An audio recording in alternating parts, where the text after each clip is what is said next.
Out with the bad, in with the new. In this episode, we're putting new shock absorbers on a 2007 Chevy Cobalt. Hey guys, today I'm working on a 2007 Chevy Cobalt LT with a 4-speed automatic. Alright, for starters, get your tools together. This is about all you'll need. We have an impact wrench, an 18mm socket for the upper shock bolt, 21mm socket for the lower shock bolt, 19 for the lug nuts. You can use the socket wrench and breaker bar if you want, if you don't have the impact. The hammer is in case maybe your wheel is stuck on, you want to hammer it back off. And then finally, I like to torque things, so have a torque wrench handy. And just side by side, there's my old shock and the new one. When you're doing an axle, do both sides. So to begin, get the car on level ground. You want to jack up the rear. If you've got an automatic, you want to then park. If you got a standard, put the parking brake on. Put wheel chocks at the front wheels. Another thing I'd like to mention is if you don't have access to power tools, you're going to have to take your nuts off before you raise the vehicle. And this is also a good time to check your tires out, as in this instance I found out in this person's car there's a screw into the tread. We're going to check it for leaks.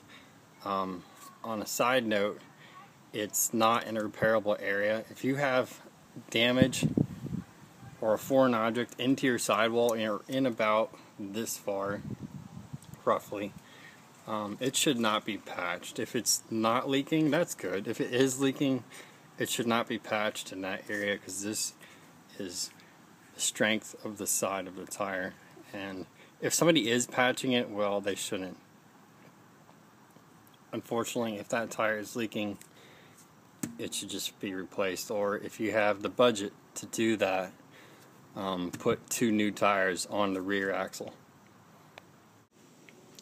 What I like to do is put the floor jack on the back bar back here and lift up one side at a time, and eventually it's going to take up the travel of the suspension and it'll begin to lift up the car. So do one side at a time, and I don't work with just a floor jack supporting the car. Alright, this is the left rear. So to show you, I've got the jack stand up on that mount, the strongest point back here. I don't like to use the pinch welds, they crush and everything.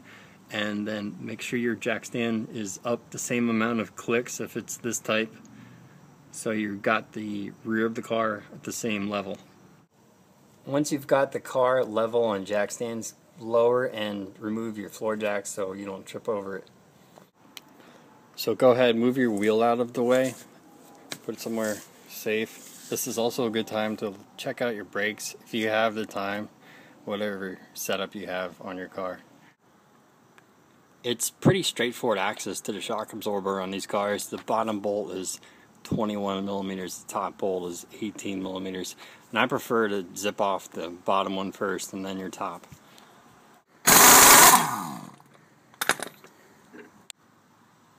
Once again, I'm wearing gloves. It's my preference. I like to. It keeps my hands clean. There's no real fluids involved here unless the shock absorber was badly leaking for some reason, or you've got like roadkill in the fender well, but hey, your hands are easier to clean up. When you zip the top bolt out, it may stay for you. In this case it does. That way, leave it in there so the old shock doesn't drop and put a crater in your driveway. I'm kidding, it won't. Once that top bolt is out, you can go ahead and pull down the shock absorber. Carefully pull it around the parking brake cable and just lay it down. Do keep your bolts where they were. You can see they're 2 different lengths. This is the top bolt on the right, that was the bottom bolt, so keep that separate. This is also a good time to take a look at your coil spring from top to bottom. Make sure there's no cracks or anything abnormal going on. The insulator on this car, of course, does sag down because the suspension is unloaded, so it's nothing really to worry about. We're just going to leave it on there. That is a project to get the spring out just to replace the insulator, but it's an economical car, so it's going to happen. while you're in here taking a quick look at your brakes, look at the brake line, look at the fittings, and look at the rubber hose that's going from the body of the car to the brake. Make sure it's not cracked or leaking.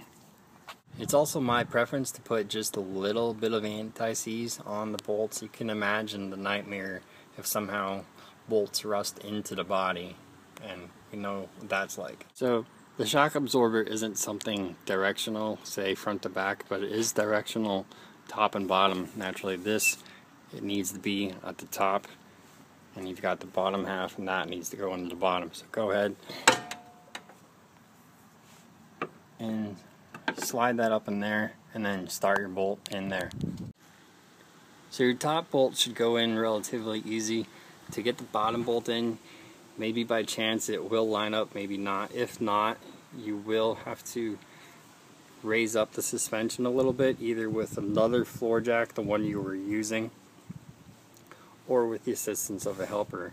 I was able to lift it myself, and that way you can start your bottom bolt in by hand. I like to turn the bolts in a couple of full turns by hand before putting a power tool on it. You do not want to cross thread. So I've run these in flush with my impact gun just until they're flush to the body of the car.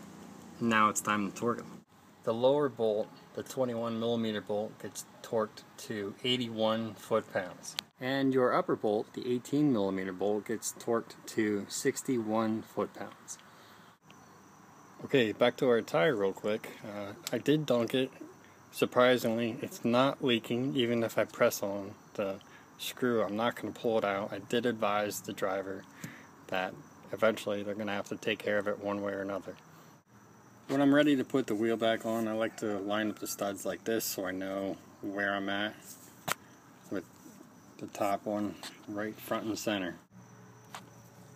Go ahead and put on your lug nuts by hand a couple turns, and whether you're using power tools or not, go ahead and zip them in, and don't forget to torque them both sides to 100 foot-pounds.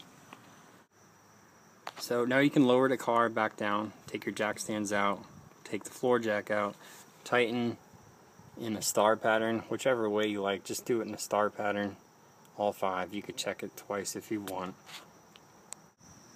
In a separate video, I'll show you how to do the front struts. At this point, you're only doing the rear. You don't need an alignment. There's nothing adjustable. If you like this video and would like me to make more, please like and subscribe. I really appreciate the feedback and the positive comments from the first video, and have a good day.